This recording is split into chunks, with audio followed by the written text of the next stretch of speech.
Welcome back, or if you've just joined us, this is the Merdeka Award Roundtable. We're talking about innovation, the culture of innovation in challenging times. And we've heard from two of our panelists. I'm going to come now to Professor Ujang. We teased you a little bit about, does the tie restrict you or prevent you from being innovative? But a lot of people think that that's the thing. When you have a hierarchy, when you say, the guy with the tie is the boss, and I should never challenge that. Even if I have a good idea, if I try to be too smart, I'm without a choice. So what is the culture that we're looking at? Yeah, I agree with Tony for that matter. I'm not wearing suit for this occasion, yeah. But normally when we work, it depends on where you work. Normally at my campus, I don't wear tie. I very formal, informal, yeah. But what is important is the intrinsic value that you put into the system. Say, for example, if people give you ideas, how you reward them, how you take up that idea. So in my organization, say for example, we have a website called idea@utm.my, and we will give a special token for all those who give good ideas to us on monthly basis. And we receive quite a number of about 100, 150 how to improve the organizations. They don't have to make themselves known if they choose to be. On top of that, we also emulate what Tony has done. We have new rooms for 11 deans.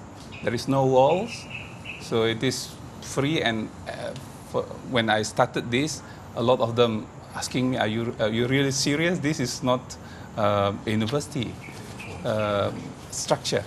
So we started that, and this is research dean that they must sit together. I think that the academic wall should be abolished for them to interact. The problem with our academic structure, not only in Malaysia but throughout the world, is over specializations. And if you are in medical faculty, say for example, you don't relate yourself as medical professions. You associate yourself with, say for example, cardiology. If you are in cardiology, you are in thoracic, or you are physicians in that particular sphere. And at the end of the day, you lose the whole perspective of what health should be in that particular area of expertise. So this is what we are trying to bring back. The academic institution must reform themselves, and this is what we are trying to do in not only in Malaysia. I was in Korea last week. We were talking about reformation in traditional academics. The walls that we have created in academics actually is not helping us to innovate. So an innovation nation then, there's nothing wrong with being a specialist, but they have to come to occasionally take a step back and the big picture. They must know how to integrate their specialty to the whole picture. Right. Say, for example, if you are in environmental engineering, it's a very big, huge area. You talk about environment, you're talking about the engineering component of it. But if you are refining yourself to one specific technology and you say that this technology can solve all problems in the world, you are wrong. It's the silo mentality. That's right. But this is where we're heading, isn't it? We're looking at the marrying of technologies. For instance, something like bioengineering. You're talking about different aspects. Let's not talk in broad terms. Let's come to you. You're a past recipient of the Merdeka Award. Your work has been in very different fields. So you're obviously someone who was able to do that, to go beyond just one field and say... Actually, what I've done in my field of expertise is to look into the negative component of an environment. Say, for example, you're talking about water, we are talking about wastewater component. Yes. And wastewater is only about 1% of the total constituents of the total volumes of the waste. And then because of that 1%, you call it wastewater. So I'm looking at that 1%. Is that resource or waste? So at the end of the day, I found that it is misnomer to call it waste because you have 99% non-waste. So why not you look into that from a positive perspective? So this is what I have been doing. Yeah. So when we talk about biomass, 2 days ago, Prime Minister launched a biomass master plan for Malaysia. So I've been talking about that 15 years ago. The importance of looking at wastewater or pollution component of river or aquatic systems from positive point of view.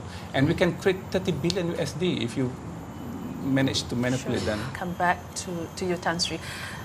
There are people who are listening now who are saying, yeah, I've got all these great ideas, but no one wants to give me money. You know, I need money. Okay. No one wants to give, you know, that usual, I can't do it because. Yeah. Well, I mean, I think that's very true. And there are two aspects to that. One is, money is one. But money not just for the ideas, but money also to market those ideas.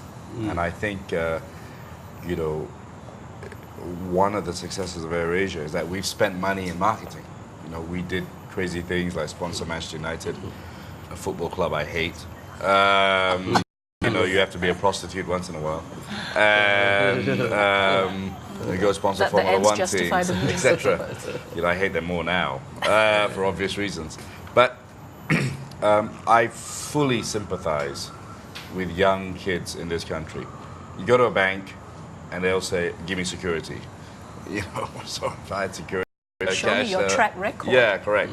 So that is, and I don't believe, so far, having even been trying myself prior to AirAsia, that some of these venture capital funds that have been set up by the government are effective.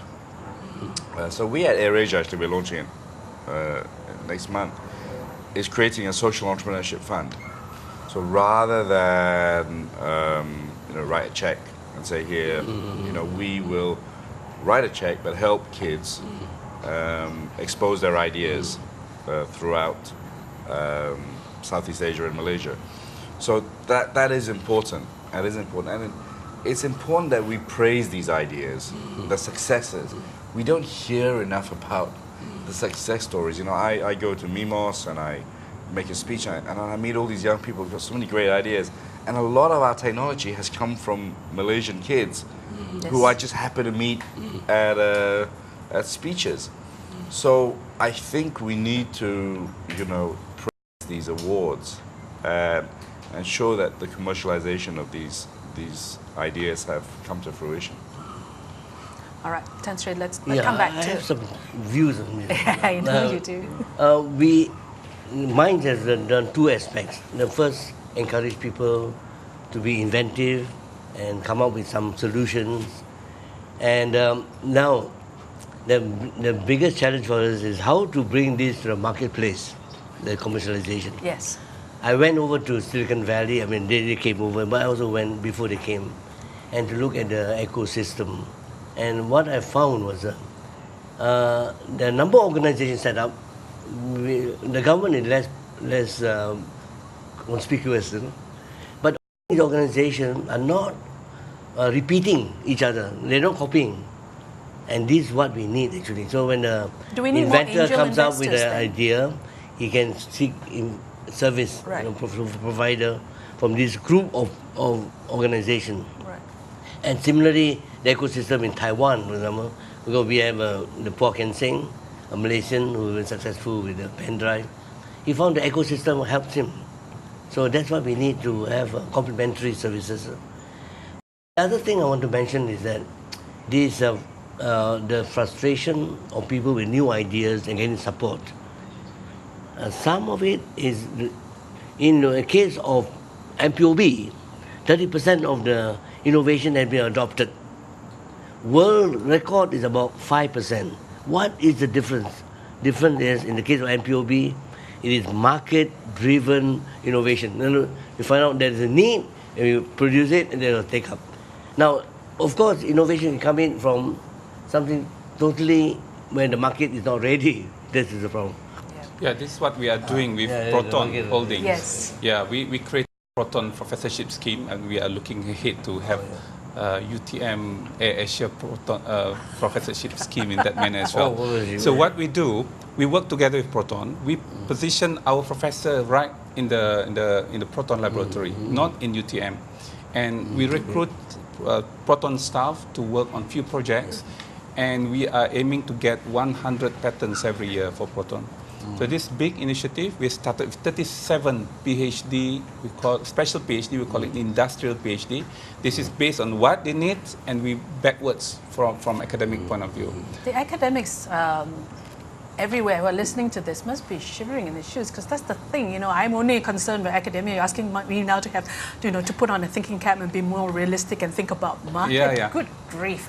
All right, we're going to take a quick break right now and let all you academics out there panic a little for a little, and then we'll come back and we'll talk more about innovation, the culture, the ecosystem, and we're going to ask our panelists, what's one idea? Come on, put your money where your mouth is. What's one idea you have how to make Malaysia more innovative? We'll be right back.